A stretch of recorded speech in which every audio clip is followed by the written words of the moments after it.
he looks at the lawyer and he tells the lawyer, now it's time to talk money. He tells the lawyer, got a razor blade on you? The lawyer looks at him and goes, why, what do I need a razor blade for? He said, because all we got left is blood. Take our blood. Oh, we have no more money. All I got left is is blood. But he took a lot less.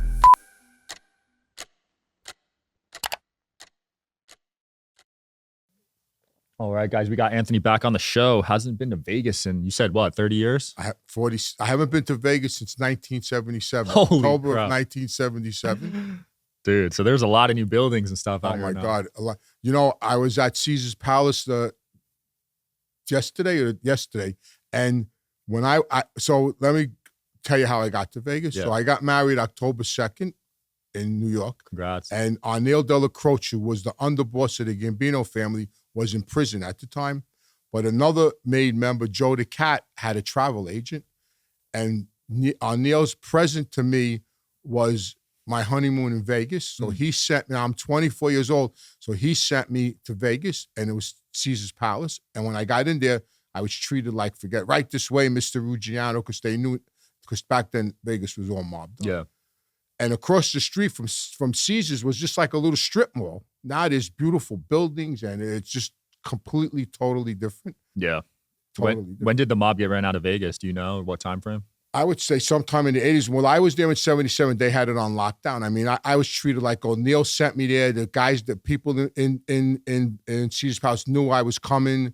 They were waiting for me. I had a big suite. I had a credit line of like $2,000 in the casino, which was a ton of money back then. Yeah. And everywhere I went all the shows, I got right in.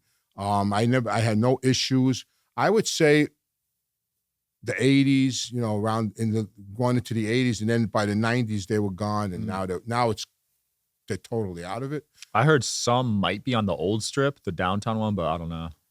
I don't know. Listen, the mob is never going to go away. It's never going to go. I mean, it was built with Teamster money. We all know that. You know, Tony Provenzano, I actually met him once I was getting transferred out of Greenhaven, and he was getting transferred out of Greenhaven. And when the correction officers put me on the bus, the prison bus, he was there. And he saw me. We didn't know each other, but he must have known Italian. And I sat down next to him, and I told him I was Fat Andy's son. And he heard, you know, he knew my old man. He goes, oh, how is he? And blah, blah, blah. And we had a conversation, and I was dying to ask him about Hoffa. You know, like where's the body? Yeah, it was like on the tip of my tongue, but you know, I just couldn't do it. And I was getting transferred to this place, Arthur Kill in Staten Island, and he was on the bus with me the whole way.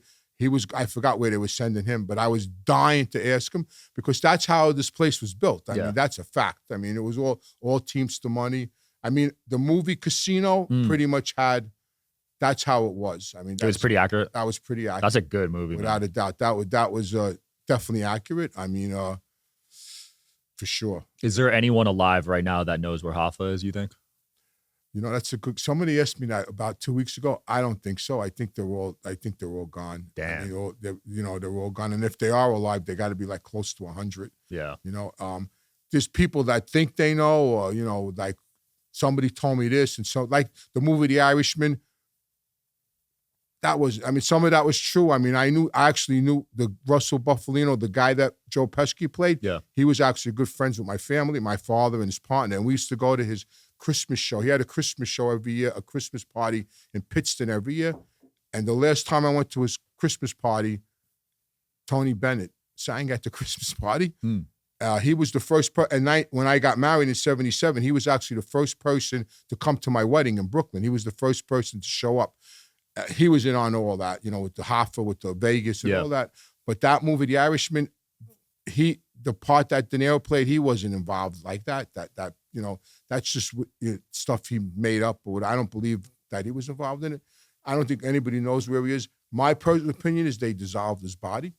I don't think he's buried anywhere. My old man, that's what he used to tell me. They probably dissolved it, because it's funny.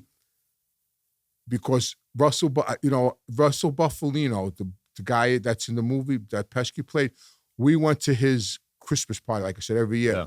And he had a factory that we toured with him, me, my father, and a bunch of us, and it was like a chemical factory.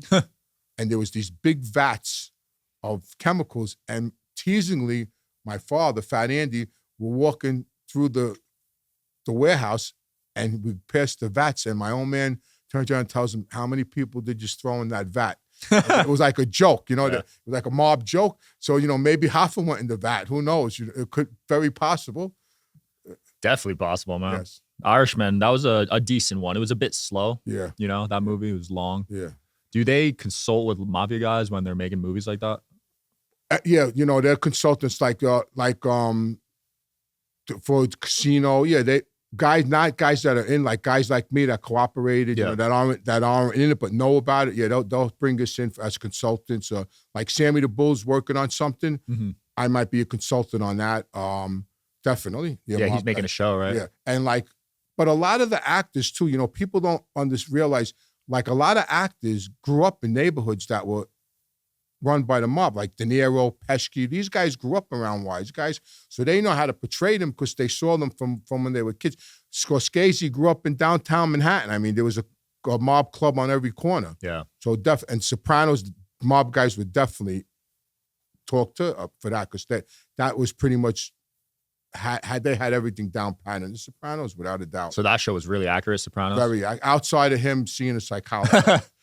Because the mob doesn't deal like that. You want me to tell you how the mob deals with psychiatric issues? They kill you, right? There was a guy named Vito Guzzo. He was a made member of the Colombo family. He was good friends with my father. Back in the day, in the 70s, he actually had, he probably was bipolar, but nobody knew what that was. Yeah. And he actually had a nervous breakdown, and he went into a psych ward. Damn. And he came out, and he was okay. And then he had another one. The second one, he went back into the psych ward. Now, this is like the early 80s. He got out the second time, and he disappeared. Wow. So that's how the mob dealt with people that had psychiatric issues. So the Sopranos were real. Outside of that, I mean, no mob boss is going to see a psychiatrist or a therapist. It's not going to happen. Which is pretty crazy because I'd imagine a lot of mob guys have a ton of trauma from what they're witnessing and they can't even express it, right? You got to keep a straight face. Yeah, without a doubt. Yeah, not even take, if you're taking Prozac, you better not tell nobody. Damn. Yeah. And even the kids, listen, my daughter is traumatized. My daughter sees a therapist.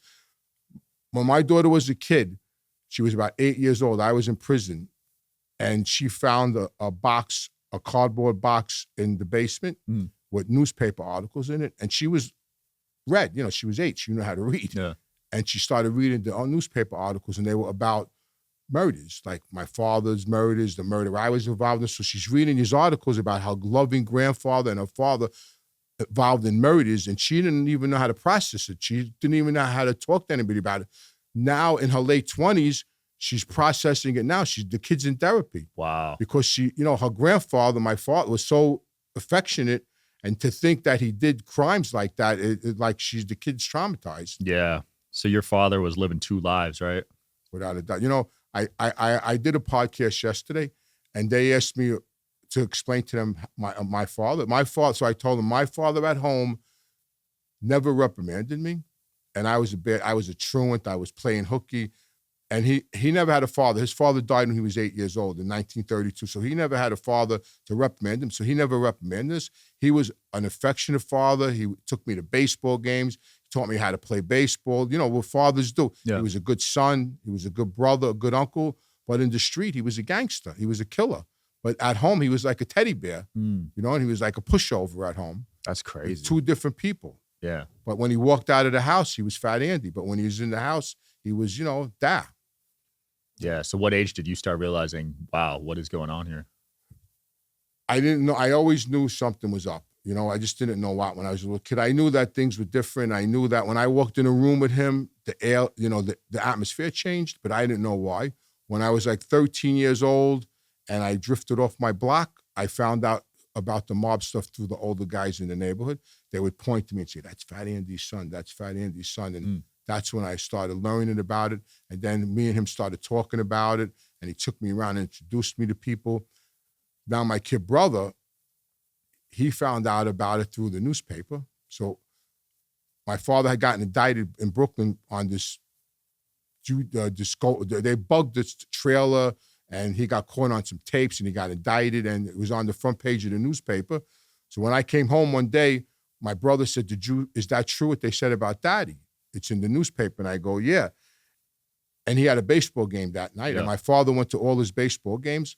So when I went upstairs, my father said to me, did Albert read the newspaper? And I said, yeah. So now we went back downstairs and my father looked at my brother and he says, you read the newspaper? And my brother said, yeah. My brother was about 11. Damn. And my brother said, yeah. And he goes, you still want me to come to the baseball game with you? And my brother said, of course I want you to come to the baseball game. So we all get in the car, the three of us. We get in the car. We go to the baseball game. Now, none of the fathers knew my old man was a wise guy. They just thought he was like Andy, you know, a baseball, you know, father, you know, kid. So nobody knew. We pulled up at the baseball game, the Little League game, and they mobbed him. The fathers came run off the stand. Man, we didn't know, you know. They were like up his ass. They mobbed him to the point where they actually, later on, they asked him for favors, and he got a couple of their sons later on in years in like the carpenters union, the electrical union. Wow. Yeah. But that's how me and my brother found out about him. Yeah, that's wild. Crazy. You said they bugged his RV. Did you have methods for detecting bugs and stuff? You know, they bugged his house. Not really. They did. My father, people did, but we never did. We never checked around. My father had a house in Florida. They had the kitchen bugged. He used to like to cook. Yeah. And he used to talk to guys in the kitchen. They put a bug in the kitchen light. Wow. When he went on trial, they had his meatball recipe on the bug. he was telling an undercover FBI agent in the kitchen how to make meatballs. Holy We didn't crap. know the guy was an FBI agent, and he's in the kitchen telling the FBI agent how to make meatballs while they're discussing a crime. So when they played the tape in between him discussing a crime, you heard his meatball recipe. Yeah, that was everybody got a kick out of that. That's hilarious. Yeah. Was the undercover part of the mob, or he was just? Yeah. So what happened was, there was this guy, Joe Dogs. It was in Florida. There was this guy, Joe Iannuzzi, but his nickname was Joe Dogs. He was an informant, and he was bringing FBI agents to my father, and my father was shylocking them, which is loaning them money for, and that's how he got caught up in it. And then they opened up an after-hour, like a gambling club in Riviera Beach up in Florida, and my father's had an office in there, and when he turned on the light, a camera went on, so anything that went on in the office, they filmed. And so they used to come and give him envelopes and make sure they handed him the envelope so the camera would catch them. Wow. Handed him the envelope. Yeah. So they had a lot of evidence on him. Yeah, they had. But you know what? He got 2 hung juries. The second hung jury he got because we fixed the jury. I paid one of the jurors $25,000, and he got a hung jury. It was. Some guy comes to me and says, listen, my neighbor's on your father's jury. And I said, could we do anything? And he goes, I'll ask him. And then he came back and he said, the guy wants $25,000. So I gave him 20. And that's a lot back then, right? Yeah, it was a real lot. That was 1985. Yeah, that was a lot. So he got 2 hung juries, and then the third time he got convicted. But yeah, they had an informant, and then they had all the tapes, the bugs, the films. Did you find out who the informant was? Or? Yeah, he had to testify. Yeah, he had to testify. He even wrote a book later on called... something, a mobster, life of a mobster, or something like that, with all surveillance pictures in it of my father, my uncle. How shocked were you guys with that informant? When we found out who it was, it was a surprise because he was a good guy. You know, he knew everybody. He was a tough guy. You know, he was an earner. But what happened was he got beaten by a wise guy, and he lived. And he made a deal with the government in the hospital, and nobody knew. And when he got out of the hospital, he apologized to this guy, Tommy A, and Tommy A sort of took him back. And then what happened was Tommy A had back then bingo was big in Florida, like $50,000 jackpots. It was a big form of gambling. So there was a beef going on with another crew of wise guys, and my father knew them, and my father was asked to help Tommy straighten out this beef. So my father helped him. He straightened it out. And then Tommy tells my father, could you service my guys while I'm in New York? So my father goes, of course. And one of them was Joe Dogs. And that's how my father got swept up in this RICO act. And then Joe Dogs said, listen, I got some guys that want to borrow some money. They're from Chicago. You know, let me introduce you to them. And he brought this guy there. He was an FBI agent undercover. And then they brought another FBI agent, and my father and this guy, Sariel, were Shylock money to them. Damn. And then my father wound up getting 40 years. Yeah, that RICO made it too easy for them to lock people up. I got indicted myself for 4 RICOs. Jeez. 2 state, I've covered all the bases. I got indicted for 2 state RICOs and 2 federal RICOs. That is nuts. I didn't know there were state RICOs too. Wow. Yeah. They call it an ORCA. I wonder what their win percent on RICOs is. It's got to be super high. The Fed's 90%. Jeez. Yeah. So you're screwed pretty much. Gone. I mean, I never went to trial with the Feds. I went to trial once with the state. I got convicted, but I never. Every time the 2 times I got locked up by the Feds, I took pleas both times. Yeah, because it's too. First of all, it's too expensive, right, to fight that. Expensive. Second of all, the stress. Expensive. My father went for everything. The 3rd trial was funny because the first trial we went for hundreds of thousands. The second trial, the same thing, but we fixed the jury. The 3rd trial, we're in the restaurant. My father's partner, Tony Lee, he was a made member of the mob. Myself and this lawyer called Mark Krasnow, he was my father's attorney. This is the 3rd trial. And we're sitting in the restaurant, and he was a character, Tony Lee, and he looks at the lawyer and he tells the lawyer, now it's time to talk money. He tells the lawyer, got a razor blade on you? So the lawyer looks at him and goes, why? What do I need a razor blade for? He said, because all we got left is blood. Take our blood. We have no more money. All I got left is blood. But he took a lot less for the 3rd trial. Yeah, he said, all I got left is blood. Take my blood. Jeez. I mean, they bleed you dry, right? They got unlimited money. They have no conscience. Conscience. They got unlimited resources, money. Mob lawyers they're criminals. Mob lawyers are criminals. Mob lawyers are criminals. They actually tell you how to lie. They tell you how to. They're criminals, and they take you. They have no qualms about money. You got to pay them, but you have to pay them, and that's it. And they throw figures at you like. Well, a lot of lawyers, not even just mob lawyers, behind the scenes, they're working out deals with the other side's lawyers without you even knowing about it. But mob lawyers are different than other lawyers, because. We're all guilty. You know what I mean? Like when we get indicted, we're guilty, and they know it. And they like Bruce Cutler, he was John Gotti's lawyer. He thought he was a wise guy. Like he kissed you on the cheek. He hung out in the club. He dressed like us. He acted liked the like attention. us. Yeah, he loved it. He loved it. He used to say, I love the man. I love the man. I had lawyers tell me when we had a case going on, and we needed a postponement because we had to put some stuff together, and we needed a postponement, and the lawyer tells us, this guy Ronnie Rubenstein tells us in his office, well, listen, if one of you went into the hospital, we could get this case postponed. So he told us what to do. So the next day, this kid Louie that hung out with us, we faked a crash on Conduit Boulevard. He crashed an old car into a pole, and he went to the hospital, and we got a postponement. Wow. But we got that idea from the attorney. He told us what to do. Like if one of you is going to the hospital, we could get a postponement. So one of us went into the hospital. Yeah, there's a lot of things you could do to delay, right? I'm sure you guys wanted to delay as much as possible. Oh, yeah, definitely. But we needed to delay because we were going to go on trial, and we needed to get some witnesses. We needed to do some stuff, and we needed some time. And the DA wanted us to go to trial right away, so we needed some space, and that was the best way to get it. So he went into the hospital. We got a postponement, and we lost anyway. We got found guilty anyway, but you tried at least. Tried anyway. We went down fighting. Did you get a reduced sentence or no? No. I always got. When I went away, I always got the most time because I was Fat Andy's son. I got the most time. I went to the worst jails. I went away on a case with 3 guys. This guy Frankie and Sal. So we went to get designated to the jails. We all got convicted for the same crime. They went to Camp Adirondacks, a camp. And the jail I went to was nicknamed Gladiator School. I went to Comstock. I went to a penitentiary that was nicknamed Gladiator School for the same crime.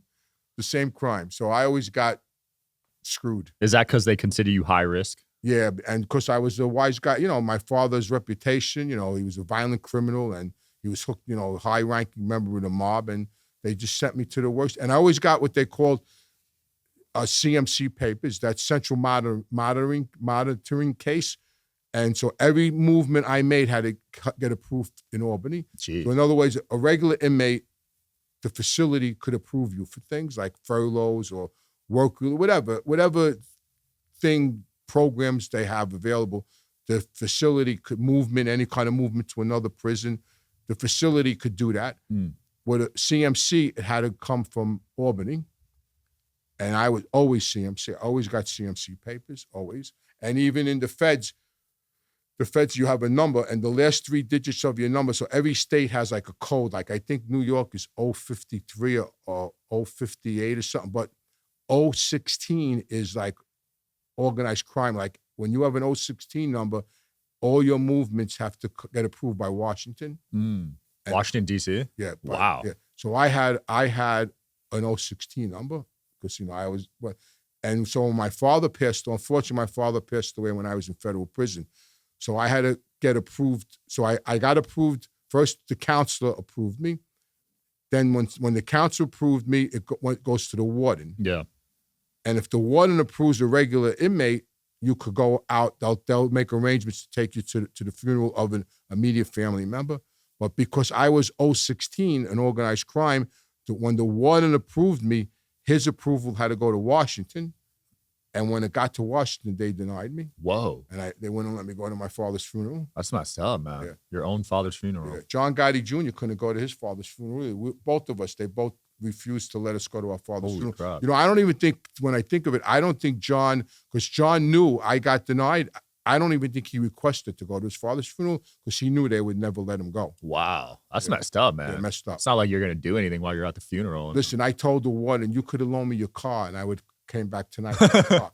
And, he says, I know, but unfortunately, your organized crime, it has to go to Washington. And some bureaucrat in Washington said no. Even when I was in the witness protection program. So I'm in the witness protection program. They put me in this town called Coeur d'Alene, Idaho. Yeah. Idaho. Actually, that town blew up now. Beautiful. Wow. Beautiful. So now I'm living in Coeur d'Alene, Idaho, and it's nice, high-end neighborhood, beautiful, right?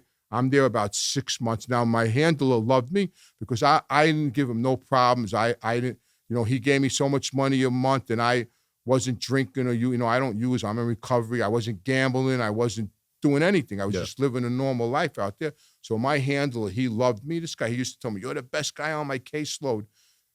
So one day he comes to see me and he's upset. He goes, oh man, I feel so bad. I go, what's the matter? He goes, I got to move you. I said, you got to move me? Where you going to move me? He goes, I got to move you into Washington State. It's the next state over to the Tri-Cities. I said, the Tri-Cities, that's the hood. He goes, yeah. He goes, listen, we have a new supervisor. And when he looked over everything, he wanted to know why we had you living in Coeur d'Alene, Idaho. He didn't want me there. Supervisor. He was worried I was going to, take advantage of the rich people that lived in.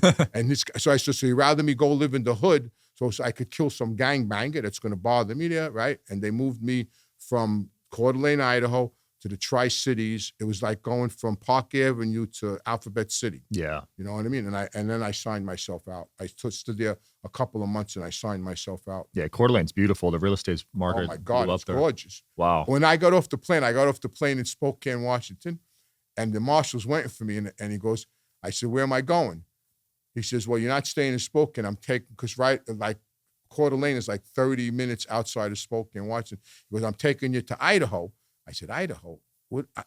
I thought potatoes, Idaho. Yeah. I said, what, to a potato farm? He goes, no, man, I'm taking you to paradise, he told me.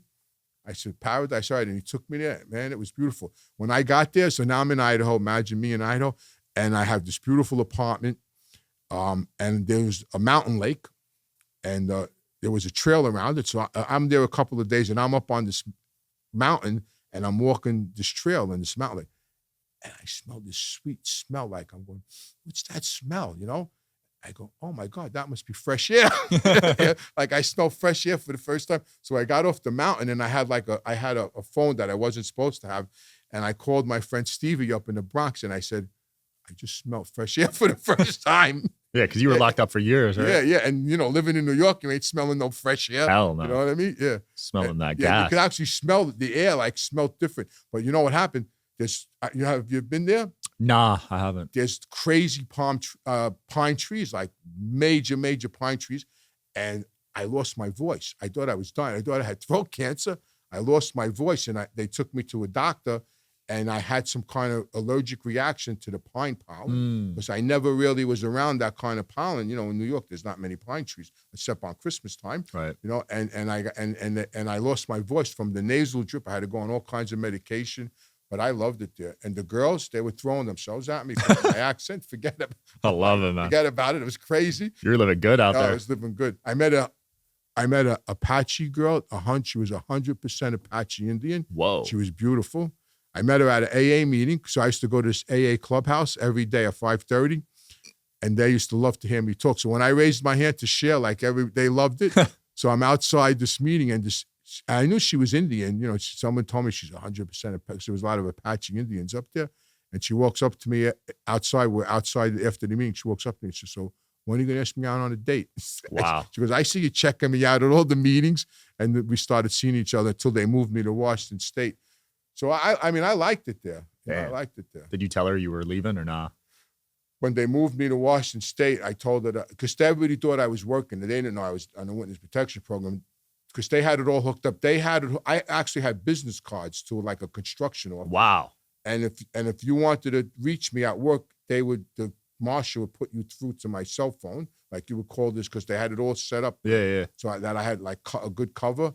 And so I just told her they were moving me on to another job, and I was going to be in Washington State. And we tried to stay in touch, but we lost. Damn. We lost contact. So were you looking over your shoulder when you were in witness protection, or were you? No, I never really looked over my shoulder. I just was kind of like just careful, you know. Like, yeah. I never really looked over my shoulder. I just didn't like go back to my neighborhood. I didn't want to put it in their face.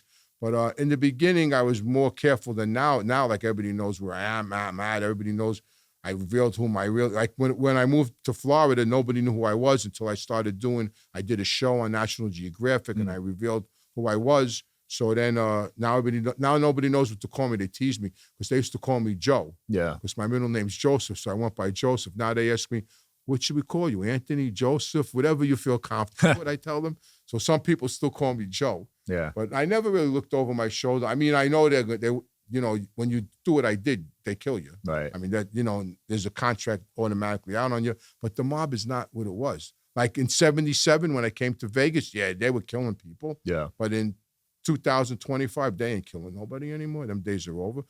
How are they going to do it? Just cameras all over.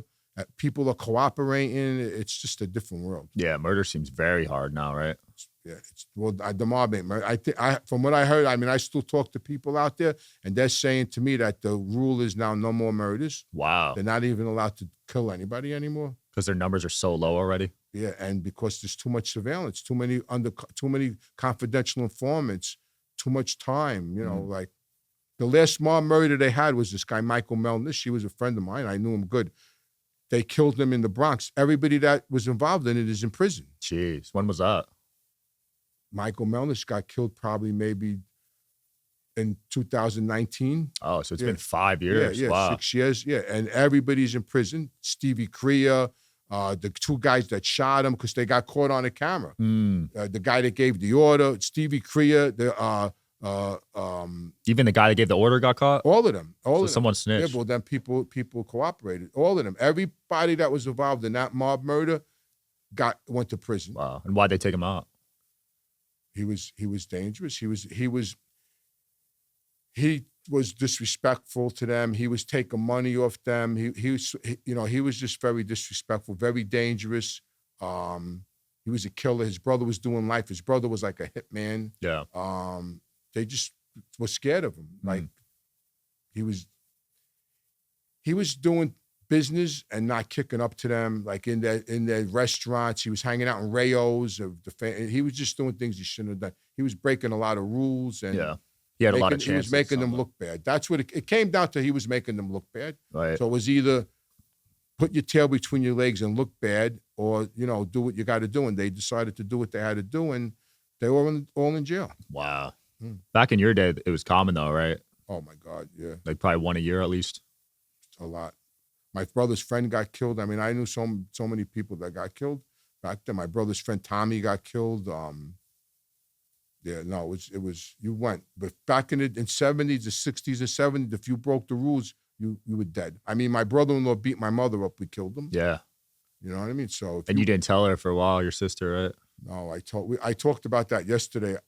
When I decided to cooperate in 2005, and they took me out of my house, I made them take me to my mother's house at first, just tell them what happened and to say goodbye. And I wanted to tell my sister, I wanted to give them some closure, make amends, you know. So I went to my mother's house with the feds, and my sister, she flipped out. She totally went crazy, screaming at me, how could you do this to me? You ruined my life, and screaming at me. She left out, she ran away. And my mother, she was just like sad. She was just sitting there, and she just says to me, because my father gave me permission to do it. He okayed the whole thing. Right. That's how the mob operates. The father tells the son to commit a murder, and then the son goes and commits the murder. He had to get approval from someone, too. Well, first my father had to okay it. Then my father okayed it. Then we reached out to Jeannie Gotti. And then he went to his brother, John, who was the boss. And then John had to okay it. Because in the mob, when you want to kill somebody, you got to get permission. Because otherwise it brings heat around. You just can't randomly kill everybody. Right. You have to, because in the mob, they call murder work. So to do a piece of work, you got to get permission. So we had to get permission. So first my father okayed it, then John okayed it, and then we put the plan in motion. So after the murder in 88, I got arrested for it. I got arrested for it in 2005 for the murder. And then about a month later, the feds took me out of my house, and that's when I went to tell my sister what happened. So she flipped out. And my mother just was sitting at the kitchen table, and she just looked at me and she goes, I can't believe he made you do things like that. You know, my father made me do things like that. But that was the mob. Yeah. You know, after that, my sister met another guy.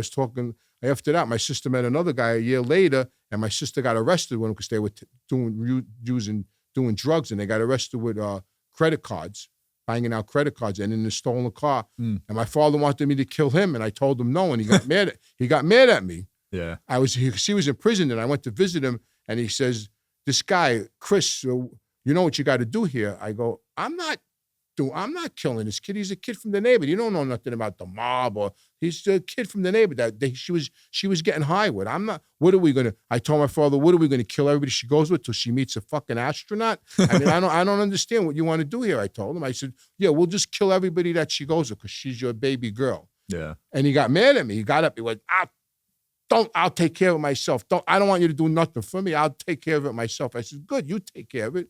So I went back to Ozone Park and I sent for this kid. I said, listen, man, you better get the fuck out of here because you're going. You know what I mean? And he left, and I didn't see him anymore, and I didn't even want to know what happened. I didn't ask my father what happened. Wow. I didn't want to know. I was hoping that they didn't kill the kid. About a year later, I get a letter from this other kid, Chris, that's in prison, upstate New York, and he says to me, listen, there's a guy, Chris, that just rolled in here that's going around telling everybody he went out with your sister. I said, oh, thank God he's alive. It was him, and he was in jail. I said, oh, thank God they didn't kill the poor kid. Wow. And he was in prison.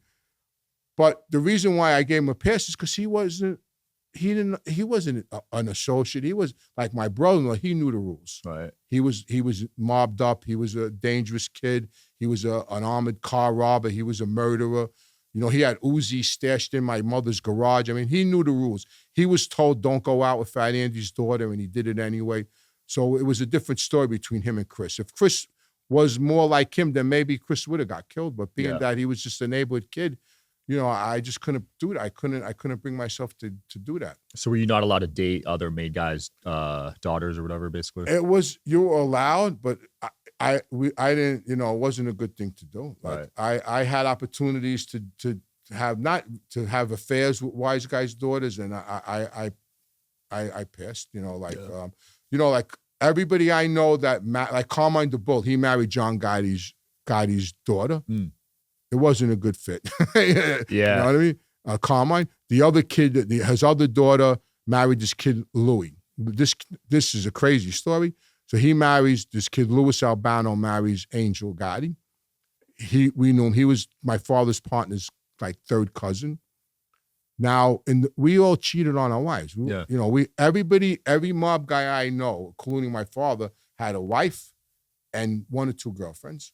I mean, that's just how it was. You took your girlfriend out on a Friday and your wife out on a Saturday, and that's what you did. Yeah. So the kid had an affair, and the girl got pregnant, and John wanted to kill the kid. Wow. Because, it's his daughter. And Tony Lee saved him, but they chased him. They took his job. They took his father's firework business. So, it wasn't a good idea to go out with wise guys' daughters. It wasn't a good idea. Yeah. My son, when I was in prison, my son, I called my son up one day, and he tells me, oh, I started seeing this girl from Howard Beach. I said, really? He goes, yeah, and I think you and Grandpa know her father. So I go, oh, yeah, who's her father? He said, Vic Amuso. Vic Amuso was the boss of the Lucchese crime family. Wow. He lived in Howard Beach. I told my son, Vic, I said, don't ever go out with her again. Don't go near her. Don't see her. Stay away from her. And he did. I said, because if that girl gets mad at you and says you did something wrong, Grandpa can't save you. So do not go near that girl. And he stood away from her. Smart move, man. Yeah. Yeah, you got to be careful with the ladies, man. Ooh, they ruin a lot of friendships. Yeah, for sure. Yeah. So I watched Michael Franzese on Piers Morgan the other day. Yes. And he was talking about the JFK assassination. Yes. He said the mob played a role in that. What do you think about that? Oh, there's no doubt about it. I had a lot of conversations with my father about that. And he told me Kennedy and his brother double-crossed everybody that helped him. The father was a gangster, Joe Kennedy. He was a bootlegger, was hooked up with the mob. When Kennedy was running for president, he went to the Teamsters and got the Teamsters to back Kennedy, right? Kennedy wins the presidency. What does he do? He makes his brother the attorney general. And who's the first person they go after? Hoffa, right? They put Hoffa in jail. Right. Definitely, the mob had something to do with it, without a doubt. There's no doubt. I think it came out of New Orleans. And look at Jack Ruby. He kills Oswald, and then he dies a year later of stomach cancer. Right. Seemed fishy, right? Of course. Who do you think took Ruby out? You think it was the mob too? Well, I think Jack Ruby got a lot of money. I think Jack Ruby got a suitcase full of money. Yeah, without a doubt. They sent Ruby in there because, he had cancer when he did it. He knew he was going to get caught. He did it right on national TV. I was a little kid. I saw it on national. I was watching it with my grandmother, and the TV went blank. Yeah. Yes. Oh, definitely. The mob had something to do with You think that. it was one shooter or multiple? Who knows? My opinion, I think there was more than one. And I don't know. I think some of the truth might come out now that because Trump is releasing all this information, so maybe some documents would tell the truth. But that was always the discussion among us, that the mob was in on it. They tried to kill Castro. The CIA, we know the CIA did business with the mob going back to World War II, and they let Lucky Luciano out. That's all true. The guy was in prison doing time in Dannemora, and they made a deal with him to help with the docks, and they deported him. Wow. So the mob was always in it. They tried to kill Castro. They went to them to kill Castro. So why wouldn't they go to them with Kennedy? Yeah. Did the CIA ever approach your dad or you or anyone you know? No, but they did. There was in the 70s, there was this guy robbing banks, and he shot an FBI agent. And they always thought he was with my father, this guy, but he wasn't. He was with this guy, Charlie Wagons, this other mate guy. He was on record with this guy, Charlie Wagons, and he robbed a bank in Boston. And when he came out, he shot an FBI agent. The agent didn't die, but he shot an agent, and they wanted this guy bad. And they thought he was with my own man. They used to follow my father every day. They would sit in front of the house. My father would knock on the door and go, I'm going here, I'm going there. And they would follow him over. And one day they told my father in the street, they go, listen, we don't care if we find this guy in a garbage pail. We just want to find him. So they told my own man, you could kill this guy and put him in a garbage pail and it's okay. We just want to find him because he shot one of them. They eventually locked him up. But that's what they did. Wow. So there was some respect there. Oh, yeah. Yeah, it was funny because my father had, he used to take them to bars and he would never go eat dinner and he would just stay in the bar all day. And they would say, Andy, could you please go eat dinner? They wanted to go eat dinner. They were starving, these agents, and he tortured them. They followed him for about a month. Damn. Yeah. And just looking for that body? Yeah, looking for this guy that shot the agent. And then they told him one day, listen, we don't care if we find him in a garbage pail. We just want to find him. Yeah. What happened to that guy? They arrested him. He went to prison. Oh, they didn't kill him? No, they arrested him. Yeah, they arrested him. I think they arrested him in Connecticut somewhere, but he got arrested. He went to jail. Wow. Yeah. How often were you getting followed? All the time? Oh, my God, all the time. I mean, and probably more so in the in the 70s, not so much, but in the after I got clean in 88, after John Gotti became the boss, we were under surveillance all the time. Damn. Because, especially us, because we came from Ozone Park, so we had like an intimate relationship with him. Yeah. So more so than anybody. And the Ravenite was always under surveillance. That was his club. Right, in Manhattan. And then the club, the Bergen Hunt Fish Club, was always under surveillance. And every time, like right before I would get arrested, so I got arrested in 91. So they started following me a couple of months before that. Then in 90, I got arrested in 95. My phone was tapped for about a month in my house. Damn. And I was under surveillance for, they know, I went to Paris. They notified Interpol. Wow. Interpol, because when I came back, I came back from Paris and I got arrested when I got back. I went to Paris in September, and in October I got arrested, and the agents told me, yeah, we were going to arrest you last month, but you went to Paris and we had to wait for the reports to come back from Interpol. I said, Interpol, I went to a NA convention. They thought like I was over there doing mob shit in Paris. Be careful with France, man. That's where they got the Telegram CEO. They arrested him there. Yeah. They have the French mob there. Oh, there's a mob in France? Yeah, and not only is there a mob in France, they actually have a ceremony like the Italians. Really? In France, yeah. I did not know there was a French mob. Yes, there's a French mob, yeah. My own man told me that they actually have a ceremony when they make guys like the Italians. Yeah. Are they in the U.S. too, or just in France? I don't know. I never heard of any of them in the U.S. I mean, a couple of them are I met a couple of them that were in Montreal. They were out, like in the 70s. They were coming back and forth in Montreal, but I never heard of anybody like stationed or like have any kind of clubs or anything in the United States. Yeah. I wonder what businesses the French mob gets into. Heroin. Oh yeah. Yeah, heroin. Damn. All of them, and in Sicily, it's all drugs, all heroin. Did Italian ever get into heroin? The Italian mafia? Of course. They did? That's why Paul Castellano got killed. He wanted the tapes. They were all selling heroin. John Gotti's crew was all selling heroin, and there was tapes of them selling heroin, and he wanted the tapes because it was against the rules. Damn. So that was the start of the downfall. Yes. The heroin. Yeah. It's funny because in the 70s, guys used to bring my old man had a partner named Tony Lee. They were partners, and they used to do favors for guys. And guys used to offer them heroin. Listen, take a kilo of heroin. You can make a lot of money. And my old man always used to tell them no. And I used to tell my father, what do you take it? Take it. You know how much money is involved in this? And he used to tell me no, because number one is I'm the guy I don't make an example out of. And number two is it's blood money. I said, blood money? You just kill people. Worried about blood money. He never sold drugs. Guys around him did, but he never sold drugs. My brother had a big major. It's funny because my brother had a big marijuana business in the 70s and into the 80s, and he made a lot of money selling marijuana. And guys that worked for him actually went to prison for it. Now I'm driving around Vegas, and there's pot stores all over the place. Yep. Even in New York now, they just opened up a store in my neighborhood, a weed store right dead in the middle of my neighborhood. And I told my brother's son that your father was way ahead of his time. Yeah, he was, man. Was he getting it from cartels? He was getting it from He was getting it was coming in from Mexico. He was a connoisseur. My brother, he was getting it from everybody. He sold. We had a park across the street from my house called 88th Street Park, and he was selling nickel bags in the 70s. He was selling 200 nickel bags a day.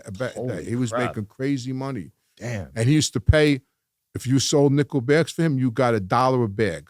So he had kids making $200 a day selling nickel bags of weed. Smart man. Yeah. Have him do the marketing for him. Did he get caught? He never got caught, but guys around him got caught. He never got arrested. Wow. He guys played it real smart. Yeah, guys around him. A couple of them went to jail. Larry went to jail a few times. Larry went to jail. A couple of them went to jail. One of his friends got killed. Oh, damn. His partner got murdered. Yeah. I heard that's a tough business these days because it's legal now everywhere. Yeah, there's a store in every corner. Yeah. In New York, there's a lot of stores that don't have license. They close them down every day, and then they just reopen up the block. Yeah. I grew up in Jersey. How powerful did the New Jersey mob get at its peak? Very powerful, especially when Atlantic City came into play. You had the Philadelphia mob and the Jersey mob fighting over the contracts in Atlantic City. So the Philly mob wanted to get involved. Was that with Merlino? Before Merlino and with Merlino, more so before Nicky Scaffa. He was the main guy. That's when Atlantic City was being built up. So that's when Trump was trying to do stuff out there, right? Well, Trump had, the mob never got to Trump. Sammy the Bull talks about that all the time. Right. Because I even personally asked Sammy the Bull that when I was in Arizona. I says, because he had they had a club, and they had a bid rigging club, and they called it the club, the 5 families of the mob, and they rigged all the bidding for construction jobs. And Sammy was one of the main guys in the club. And I asked Sammy, I says to him, what's up? What did you ever do anything with Trump? He goes, nobody could ever get to Trump. He said he was too smart, and he always had FBI ex FBI agents working for him. And anytime we tried to push up on him, he knew it was happening, and he stopped it dead in its tracks. Wow. He said they never got him. Never. Because they asked him. And Trump, Trump, when Trump was running for president, he used that clip with Sammy. Oh, he did? That. Yeah. Oh, I didn't know. Yeah. Because Sammy said it on Vlad. Vlad asked him, did you ever get to Trump? And he told Vlad the same thing he told me, that they tried and they couldn't do it. They couldn't push up on him. He was too smart, the FBI, and blah, blah, blah, blah. And Sammy told Vlad the same thing he told me. And Trump posted it on the social media. And then Sammy was getting calls from all over the world to come on news shows to talk about Trump. That's wild, man. Did you guys ever have any politicians under control? Yeah. Oh my God. Not on that level. Like city councilman, this guy, Tony Sadowski, he was like a city councilman. He was with back in the day, there was this guy named Meat Esposito. He was a big Democrat, because they have Democratic clubs in New York that were very, very powerful. And Meat Esposito he ran the Democratic club in Brooklyn, which was very, very powerful. He was mobbed up. He was with Sonny Francis. Michael knows him really good, and we know him really good. He was out of East New York, the same neighborhood we're out of. He was very powerful. He was a politician. A lot of cops. The president of Queens County, because every borough has its own president. Yeah. He was involved. As a matter of fact, he even committed suicide because he got arrested. He was going to get arrested. They had a thing going with traffic tickets. They were robbing millions of dollars. How were they doing that? You know what? I don't remember how they were doing it. I just know they got this guy, Mel Lebekin. He was a lawyer. He got arrested. Sal Real got arrested. He was with my father. And the president of Queens County, he committed suicide in Flushing Meadow Park. Yeah. Well, he probably knew he would get taken out, right? If he went to. Well, he just didn't want to go to jail. Yeah, because he knew he would be in trouble in there. He committed suicide. Mel Lebekin got disbarred. Wow. It was a whole big thing. Yeah. So yeah, politicians, cops, correction officers. We had all the correction officers on the take when I was in jail. Anyone on a federal level, or was all kind of local and all local? With us anyway. I'm sure there was on a federal, not with us. Yeah. The Queens DA, Sadowski, he was hooked up with this guy, Sal Real. They had a meeting in this restaurant out to Donna's with John Gotti. It was all over the newspapers when it leaked out that John had to sit down with the Queens DA. Yeah. You talked to any of Gotti's kids? Not no more. Not anymore. No. Is there still a lot of bad blood there? Yeah, we just don't get along. I know one of them went on a podcast, I think. Yeah. Might have been John Gotti Jr. Yeah, he just went on Patrick Ben-David. Yeah. The Patrick Ben-David. Some of it was true. I put out something on my podcast about it because some of it was bullshit and some of it was real. But it was a good interview. But he didn't tell all the truth. Okay. Yeah. But, well, you're always going to be biased towards family, right? That's his own father he's talking about. Yeah, but he was told the truths about his father, but he plays the victim. And we weren't victims. I say it all the time. We were bad guys. He was the son of a wise guy. I was the son of a wise guy. But we made choices. Like when I was 16 years old, I had a choice. When I got kicked out of school, my father sat me down in the kitchen and he said to me, "What do you want to do?" Yeah. And I said, "I want to go to work." And he goes, "All right, I'll get you in the Cement Masons Union." I said, "I don't want to go in no Cement Masons Union." He goes, "Well, what do you want to do?" I said, "I want to work for you." And he looked at me and he goes, "Well, if you want to work for me, going to jail is all part of the job." And I was okay with that. I was 16 and he put me to work in a blackjack game. So I had a choice. I wasn't a victim. He was in military school one day and the next day he was a made member of the mob. So he had a choice, stay in military school and have a career or go work for your father. And he chose to work for his father. Now he's a victim. I don't agree with it. Yeah. I mean, hopefully you two can make up. It was cool seeing Sammy and Michael Franzese make up. Oh, yeah. You know? I just did something with the two of them. I'm going to do something with Sammy on the 27th. Hopefully Michael's going to be involved in it. I love it. Yeah, because there's a lot of lessons if you guys can come together, right? Share your stories. You know what it is? It's some guys, not Michael's, some guys think they're still in the street.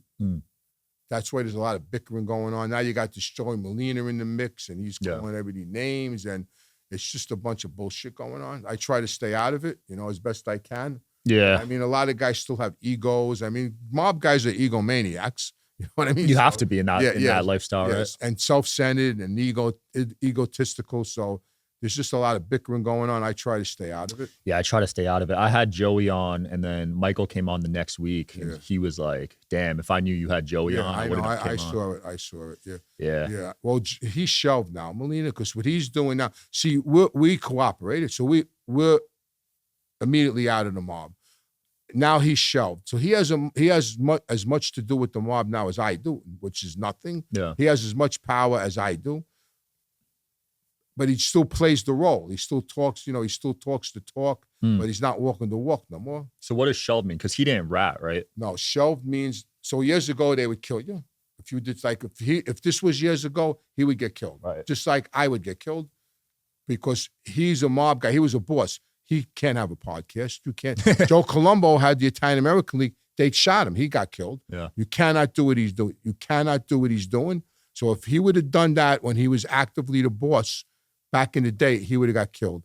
So now what the mob does, instead of killing you, they shelve you. That means they take away your power. Nobody could do nothing with you. You have no say no more. You're like shunned. Got it. You got the scarlet letter on you. You know what I mean? Like you're shunned. Yeah. Did you have any run-ins or hear any stories about him in his younger days? Oh, I knew who Joey Merlino. Yeah. I knew him good. I used to go meet him. Yeah? Oh, yeah. I knew him. Him and my old man in Allen were together. They befriended each other. My father loved him. Oh, wow. Yeah, I used to go. I met him in Philly. So my phone was bugged. I told you in '95, my phone was bugged for a month, and he used to call me all the time. Now he denied. I only met him for 2 minutes. You know what I mean? But he used to call my house all the time. I'm working on now. Me and Pasquale, my managing partner, we're getting the tapes. We're waiting for them. We just did all the paperwork. Because I'm getting the tapes, and I'm going to play the tapes on my paper. Oh, wow. Of him calling, "Hey, buddy, what's going on, pal?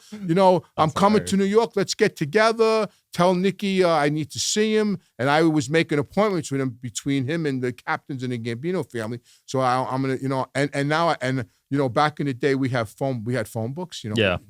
So way before your time. My dad had that yellow pages, And we had beepers. So I found all my old phone books, because I had to give them to the government. So I'm looking through boxes, and I found them, and they have the exhibit tags on them from the trials. And I'm looking through the phone book, and there it is right there. Joe Philly. I had his home number, so I showed it on my podcast. I went, "Joey, look, does this phone number look familiar?" And it was his number? His phone number, yeah, from when he used to live, back in the 90s. It was where he lived with his wife and his 2 daughters, Wow. So I'm looking forward to putting those tapes out. But that's funny. So he denies meeting you? He denies. He said he denied. He said it like I only met him for like a minute. Like he denied. Yeah, he denied the friendship. My father. He minimized the friendship.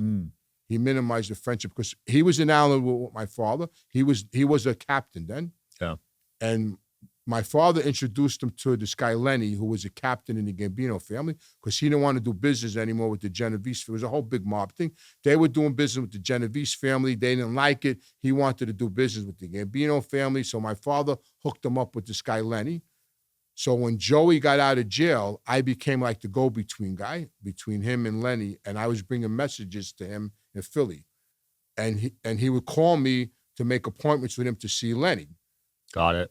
And now it's like that never happened, according to him. Interesting. Until I get the tapes. So you guys were doing some business with the Philly guys back then? Yeah, Nicky and Lenny were doing business with them. Yeah, they were doing business with them. Yeah, they were doing they had like gambling machines, and they were doing something with the private sanitation. Yeah. Yeah, they were starting to roll with them. They still do business with them.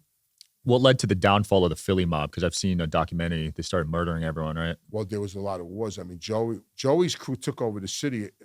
I mean, Nicky Scaffa was a serial killer. He was killing everybody. He killed his best friend's son. Wow. What happened? He felt threatened by him. The kid had a lot of, everybody loved the kid. He felt he was delusional, and he figured he figured he could make a move on him. It was just a terrible thing. And the guy was Joey Molina's friend too. They killed him. It was Salvi. The guy's name was Salvi. Just a lot of insanity. I mean, then they all went to jail, and Joey took over, and then Joey got arrested 100 times. I mean, damn. There's no future in it anymore. Yeah. Especially when they know you committed an act of. They knew I committed an act of violence in '88. I went to jail for everything. I went to jail for everything. I went to jail for after '88 is legal today. I went to jail for bookmaking. I have an app on my phone. I went to jail for policy, which is numbers. Every store has a lotto machine. Everything I went to jail for today is legal outside of the murder, when I got indicted for the murder. And now the government makes money off it too. That's why it's legal. Crazy, right? That's why it's legal. How's your sports betting stuff going? Oh, I can't win. Oh, you can't? I can't. It's a tough space, man. Can't win. I won today, on the roulette wheel. I love the honesty though, because a lot of people still be selling their picks and stuff, and they're losing. Well, that's what Joey Molina's doing. Yeah. No, I'm very unlucky. I mean, things happen when I bet. Like shit happens. You know what I mean? Like my son laughs. He goes, "Only you this happens to." No, I'm not. No, I'm bad. There's people saying the NFL's rigged right now with the Chiefs. They're saying they're just winning every game. Come on, it's so blatant, terrible. I mean, I want them to lose so bad, and I'm tired of looking at her. Yeah. Every catch this guy Kelsey makes, they put her on. I mean, who cares already?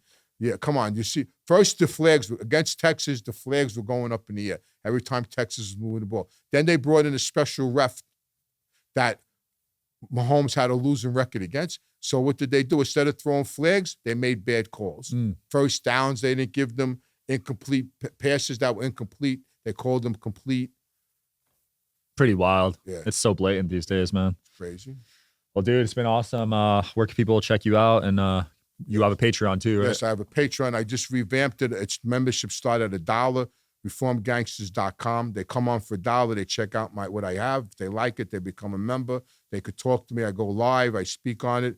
It's reformedgangsters.com. I got a lot of content coming up. I'm doing a special the 27th of February with Sammy the Bull. Nice. Hopefully Michael Francis. Sammy, definitely.